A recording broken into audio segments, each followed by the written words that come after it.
आखिर ये सब कैसे हुआ वो सब मैं तुम्हें बताऊंगी। मेरा नाम नयना है, मेरी उम्र 24 साल है। मैं और मेरे ससुर जी चेन्नई की एक चौल में रहते हैं। 1 साल पहले ही मेरी सासू माँ का बीमारी के चलते देहांत हो गया। उनके जाने के बाद से ससुर जी बहुत ही उदास रहने लगे थे। उन्होंने किए उन्हें देखती रही। कुछ देर बाद उन्होंने और तेजी से हिलाना शुरू किया। उनके चेहरे पर कई तरह के भाव साफ दिख रहे थे। फिर थोड़ी ही देर में उन्होंने गहरी सांस ली और उस गाजर से सफ़ेद रंग का पानी निकलने लगा, जैसे किसी पाइप से फव्वारा निकल रहा हो। पानी निकलने के बाद वो शांत हो गए, मोबाइल साइड में रख दिया और वैसे ही लेट गए।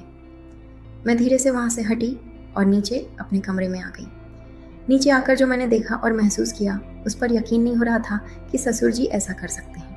लेकिन फिर सोचने लगी हैं कम कि ये तो स्वाभाविक ही है, इसमें कुछ ज़्यादा सोचने जैसा नहीं है।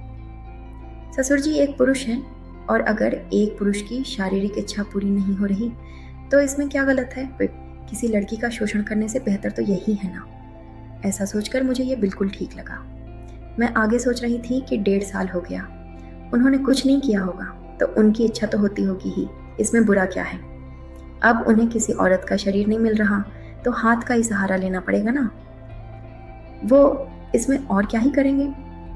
ऐसा सोचते हुए मेरे मन में ये विचार आया कि अब इसका दूसरा क्या उपाय है। तभी अचानक मुझे ध्यान आया कि ससुर जी अपनी गाजर हिलाते वक्त बहुत खुश दिख रहे थे। मैंने उन्हें इतना खुश कभी नहीं देखा था।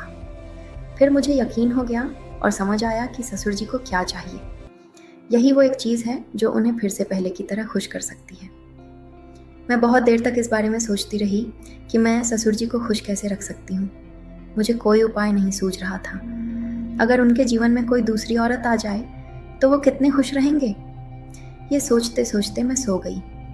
अगले दिन सुबह ससुर जी नहाने गए तो मैं नाश्ता बना रही थी। अचानक मुझे कल का दृश्य याद आया और मन में विचार आया कि एक बार देखूं कि ससुर जी मोबाइल में कौन से वीडियो देखते हैं। सुबह का वक्त था।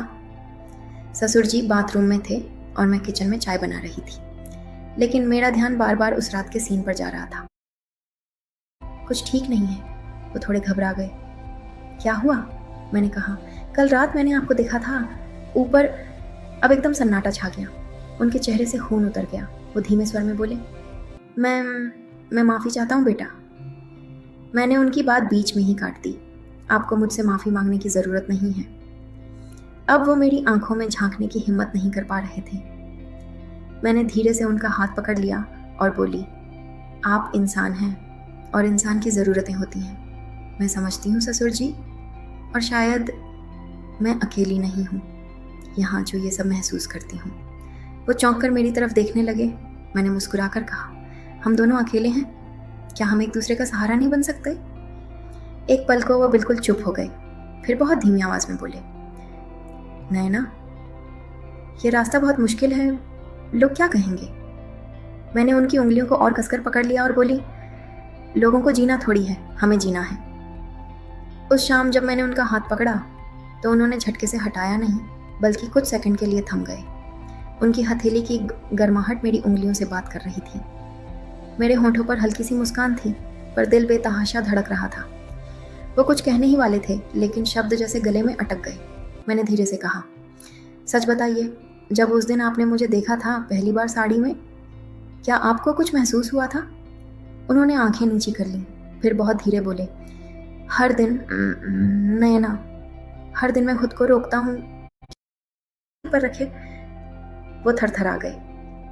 आप कांप रहे हैं, मैंने धीरे से कहा। उन्होंने धीरे से मेरा हाथ पकड़कर कहा, तेरे पास आना गुनाह तो नहीं है ना? मैंने उनकी आंखों में देखकर जवाब दिया, अगर प्यार गुनाह है तो हाँ, मैं ये गुनाह हर रात करना चाहती हूँ। मैंने अपनी साड़ी की पिन खोल दी, कंधा खुला और उनके हाथ खुद ब खुद वहाँ जा टिके। उनके अंगूठे ने मेरी गर्दन की रेखा को सहलाया। तेरी खुशबू, उन्होंने धीरे से कहा। बहुत दिनों बाद किसी इंसान की खुशबू महसूस की है। अब उनके होंठ मेरी गर्दन पर थे। धीरे धीरे कांपते हुए वो मेरी त्वचा को महसूस कर रहे थे, जैसे हर जगह से मेरी तन्हाई पीना चाहते हों। मैंने उनकी पीठ पर हाथ फेरा, पतली, झुकी हुई लेकिन मजबूत। आपका बोझ अब मेरा है, मैंने कान में कहा। हम बिस्तर पर आ चुके थे। मेरी साड़ी अब मेरी कमर पर लटकी थी, उनका कुर्ता आधा खुला। सांसें एक दूसरे में उलझ चुकी थीं। उन्होंने मेरी मांग को चूमा,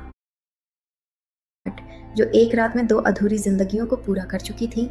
नैना उनके सीने पर सिर रखे हुए थी और वो उसके बालों में उंगलियां फिरा रहे थे। कोई कुछ नहीं बोल रहा था, क्योंकि जो कहा जाना था वो सब खामोशी में कह दिया गया था। कुछ देर बाद उन्होंने धीरे से कहा,